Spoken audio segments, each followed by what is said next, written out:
Ассалаумағалейкум құрметті достар. Біз керемет Рамазан айымыз. Бұл ай кешірім айы. Біз барынша Алла Тағаладан кешірім сұрап қалуымыз керек. Бүкіл күнәларымыз үшін тәубе етуіміз керек. Және сонымен қоса біз өзімізге өзіміз көмектесуіміз керек. Ол өзіміз қалай көмектесеміз? Пайғамбар саллаллаху алейхи хадисінде келеді. Кімде-кім бауырының арына немесе дүниесіне әділетсіз түрде қол созатын болса, ол қиямет күні есеп күні келмей тұрып, одан кешірім сұрасын дейді. Ал кешірім сұрамаған жағдайда қиямет күні оның сауабынан алынып, ана ақысы кеткен адамға беріледі екен. Ал егер оның сауабы да жоқ болса, оның күнәсінен беріледі екен. Сөйтіп, қиямет күні келмей тұрып, біз есеп күні келмей тұрып, соған бір дайындалуымыз керек. Осы Рамазан айы сондай бір мүмкіншілік. Осы кезге дейін сіздің біреуді ренжітіп қоюыңыз мүмкін. Өйткені біз кейде сабырсыз боламыз, кейде сондай өзіміздің нәпсімізге беріліп кетеміз, біреуді ренжітеміз. Мысалы, біреудің сіздің бір затын алып қойып, оны қайтармауыңыз мүмкін, өйткені ұмытып кетуіңіз мүмкін.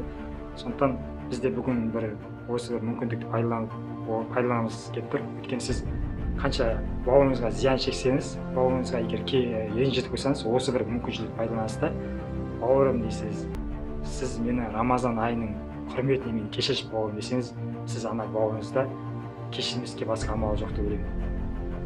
Сондықтан кешірімді сіз кейінге қалдырмаңыз. Осы кезден бастап өзіңізге өзіңіз көмектесіңіз.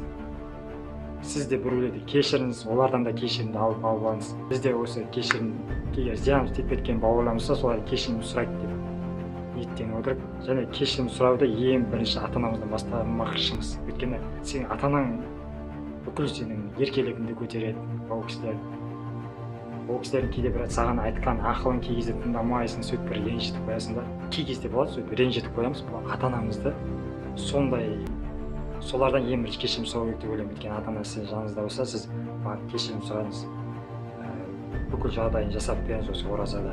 Ал егер алыста болса, сіз хабарласыңыз, сөйтіп біліп алыңыз жағдайдан, және кешірім сұрап алыңыз. Олар да кешіреді деген үміттеміз. Рамазан айы бұл сондай мүбәрак ай. Сондықтан бүгін қазір бастамақшымыз. Ата-анамызды звондап көреміз. Алло, ассалаумағалейкум, қалайсыз көке? Қалайсыздар? Қайдасыз?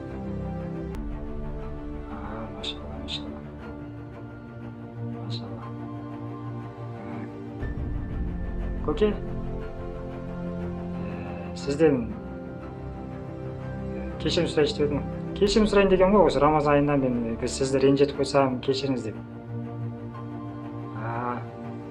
Білмеймін ғой, Рамазан айында мүбәрак айда сізді кешірім сұрап қалайыншы деп жатқаным.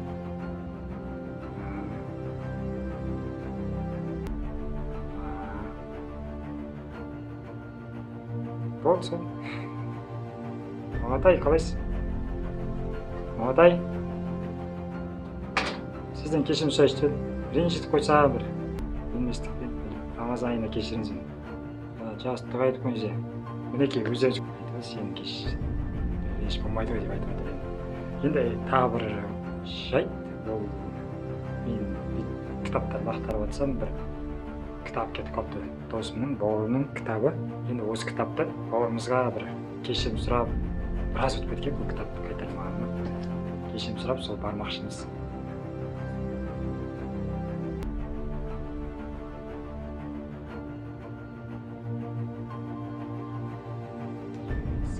Бұл айды босқа жібермеңіз, мүмкіндікті пайдаланып қалыңыз. Сізде де әлі кешірім сұрамасаңыздар, тезірек кешірім сұраңыздар.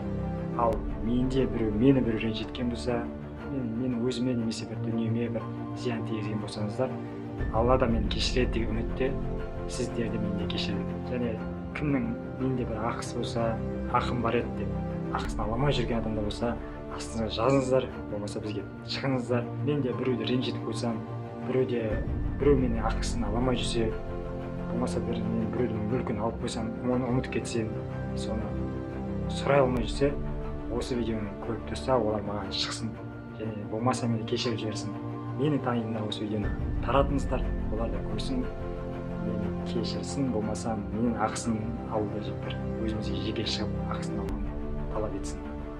Ойларыңызда комментарий қалдырып кетіңіздер, лайк басыңыздар ұнаса видео. Ассаламу алейкум ва рахматуллахи ва баракатух.